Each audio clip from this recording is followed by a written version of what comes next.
آپ نے پھر فرمایا الحمدللہ نحمدہ ونستعینہ ونستغفرہ ونؤمن بہ ونتوکل علیہ ونعوذ باللہ من شرور انفسنا ومن سیئات اعمالنا من یهدہ اللہ فلا مضل له ومن یضللہ فلا ہادی له۔ جب دوسری مرتبہ حضور نے فرمایا، کہنے لگا اچھا تو میرے سے یہی سننے کی توقع رکھتا ہے، تو میرے سے یہی سننا چاہتا، پھر سن وَنَشْهَدُ أَن لَّا إِلَٰهَ إِلَّا اللَّهُ وَحْدَهُ لَا شَرِيكَ لَهُ وَنَشْهَدُ أَنَّ مُحَمَّدًا رَّسُولُ اللَّهِ۔ یہی سننا چاہتا تھا نا، میں نے زبان سے بھی اقرار کر لیا، دل سے بھی اسے تسلیم کر لیا۔ اللہ اکبر۔ اے مکے کے لوگوں، او نوجوانوں، اپنے گھروں میں چلے جاؤ، یقین جانو یہ کوئی شیطان کا کلام نہیں پڑھ رہا، یہ نبی اور اللہ کے کلام کی تلاوت کر رہا ہے۔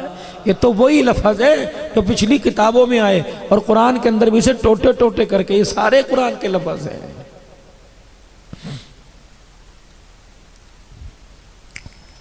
امیہ ابی بن خلف اپنے بھائی امیہ بن خلف کو میرے عزیزوں ساتھ لے کے آ گیا۔ حضور رحمت عالم صلی اللہ تعالیٰ علیہ وسلم حرم کے اندر ہیں، اور یہ کلائی ہاتھ کی ہڈی لے کے آ گیا کسی مردہ انسان کی۔ یہ دونوں بھائی بڑے مشدد تھے، حضرت بلال بڑے تشدد کرنے والے تھے۔ حضرت بلال رضی اللہ تعالیٰ عنہ پر تو اتنا ظلم کیا، حضرت بلال رضی اللہ تعالیٰ عنہ کو جہاں تک ہو سکا یہ ستایا کرتے تھے۔ ایک بھائی حضرت بلال کی سینے پر چٹان رکھتا، دوسرا اس چٹان کے اوپر چھلانگیں مارا کرتا تھا۔ بلال رویا کرتے، کہتے بلال اپنے رب کو بلا، تیرا رب اب کب مدد لے کے آئے گا؟ ابو جہل تو بھی آ جا، مکے کے سردار سارے کے سارے آ جاؤ۔ جب بلال رضی اللہ تعالیٰ عنہ کو چاروں طرف سے مارا کرتے، مار کے تھکا کرتے، ایک دوسرے سے پانی مانگا کرتے، حضرت بلال رضی اللہ تعالیٰ عنہ کی زبان پیاس سے باہر نکلی ہوتی اور جسم پسینے سے سرابور ہوتا۔ سارے مکے کے کافروں کو کہتے او مارو، کیوں مار کے تھک گئے؟ تم مار کے تھک گئے، بلال تو بھی مار کھا کے تھکا کوئی نہیں۔ مکے والوں 4 آدمی اور بلا لو، دائیں بائیں سے اپنی قوم قبیلے والے بلا لو، دوسرے شہر سے اپنے سارے رشتہ دار بلا لو۔ ہاتھوں سے مارو بلال مار کھائے گا، ڈنڈوں سے مارو بلال مار کھائے گا، لوہے سے مارو، زنجیروں دروں سے مارو، بلال مار کھائے گا۔ مطلب کیا تمہارے مارنے کا؟ تم سمجھتے ہو بلال کو ایمان میں کمزور کر دو گے؟ اللہ کی عزت کی قسم ہے، مار کے بلال کے جسم سے جان تو نکال سکتے ہو، لیکن سینے سے عشق رسول نہیں نکال سکتے ہو۔ مارو، کب تک مارو گے؟ اتنے میں رحمت عالم صلی اللہ تعالیٰ علیہ وسلم کا گزر ہوا۔ حضرت بلال نے آقا کا چہرہ دیکھا، مسکرا کے کہنے لگے او مکے کے ابو جہل، تجھے طاقت پہ ناز ہے، مجھے آمنہ کے لال محمد کی صداقت پہ ناز ہے۔ یہاں تو تھوڑی سی تکلیف آئی، گانا شروع کر دیا۔ تنخواہیں نہ بڑھی، احتجاج کرنے بیٹھ گئے، یا تو چمڑے ادھڑ رہے ہیں، یا تو برے حال ہو رہے ہیں۔ اب یہ ہڈی لے کے آئے، اے محمد صلی اللہ تعالی علیہ وسلم کوئی کمال دکھا۔ آپ نے فرمایا کیا کمال دکھاؤں؟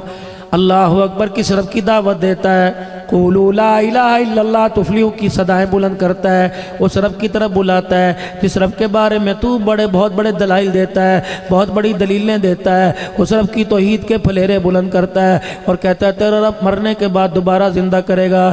لا اپنے رب کو، یہ انسانی کلائی ہے، میں نے اسے توڑ دیا، یوں کر کے اپنے ہاتھوں میں مسل دیا، کرچی کرچی کر دی اور بریدہ سا بنا کے میں نے زمین پر مٹی میں ملا دیا۔ کیا تیرا رب اسے بھی زندہ کرے گا، اسے بھی بنائے گا؟ قرآن آیا وَضَرَبَ لَنَا مَثَلًا وَنَسِيَ خَلْقًا قَالَ مَنْ يُحْيِي الْعِظَامَ وَهِيَ رَمِيمٌ۔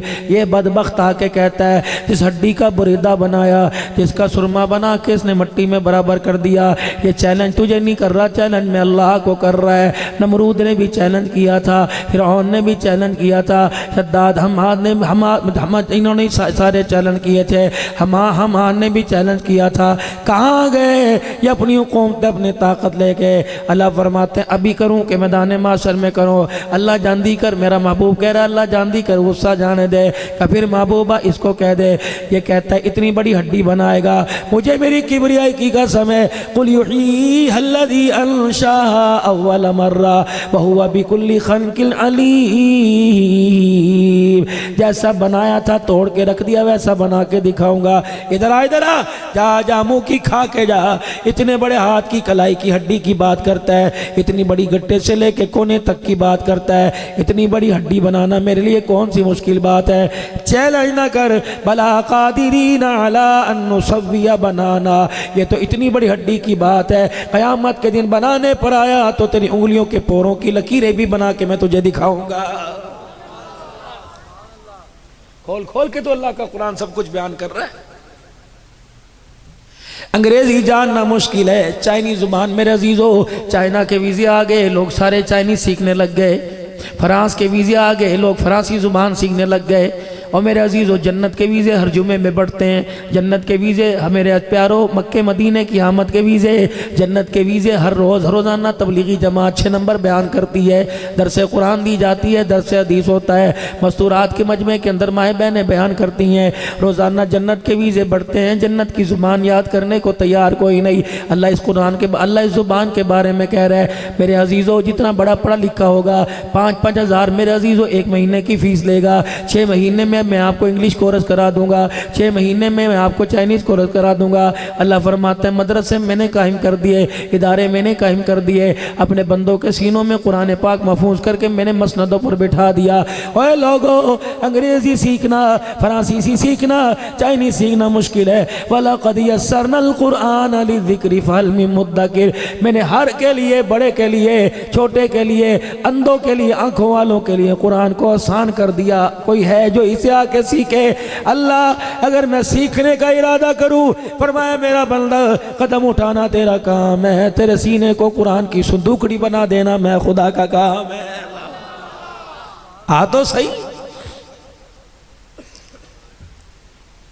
کوئی دنیا کے اندر کوئی ایسا نصاب نہیں, کوئی ایسی تعلیم نہیں, کوئی ایسا سلیبس نہیں.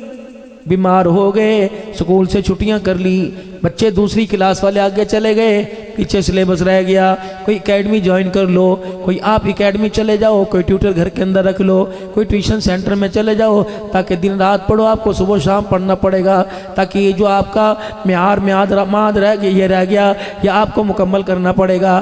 اللہ کریم دنیا کی دوڑ میں پیچھے رہ جانے والوں کو آگے پہنچانے کے لیے جو تعلیمی معیار میں کمی ہو گئی, جو مواد رہ گیا, جو سلیبس رہ گیا, اس کو پڑھانے کے لیے گلی گلی کے اندر تیار ہیں. الہ العالمین ایک بچہ اتنا سا مدرسے کے اندر جاتا تھا, اللہ کریم ایک دن اپنے گھر سے مدرسے کے لیے نکلا, 12 پارے پڑھ لیے تھے, مالک پیچھے اس کے میرے عزیزوں 28 پارے پیچھے رہ گئے تھے.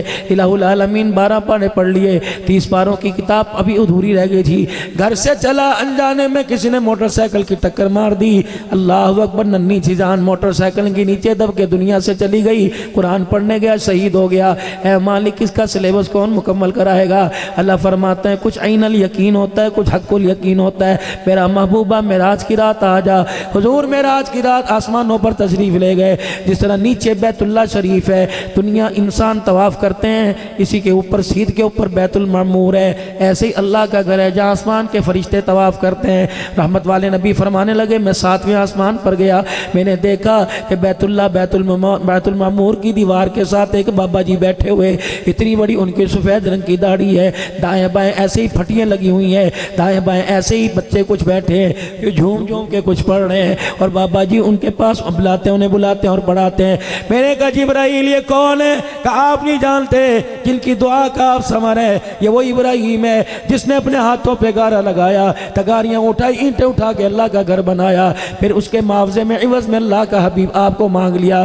یہ آپ کا باپ ابراہیم علیہ السلام ہے. اللہ کے پاک پیغمبر صلی اللہ علیہ وسلم نے ارشاد فرمایا جبرائیل یہ ابا کیا کر رہا ہے؟ یہ بچے اس کے بیٹے ہیں؟ فرمایا نہیں. نوح نبی کے بیٹے ہیں؟ نہیں. آدم کے ہیں؟ فرمایا نہیں. شیش علیہ السلام کے ہیں؟ فرمایا نہیں.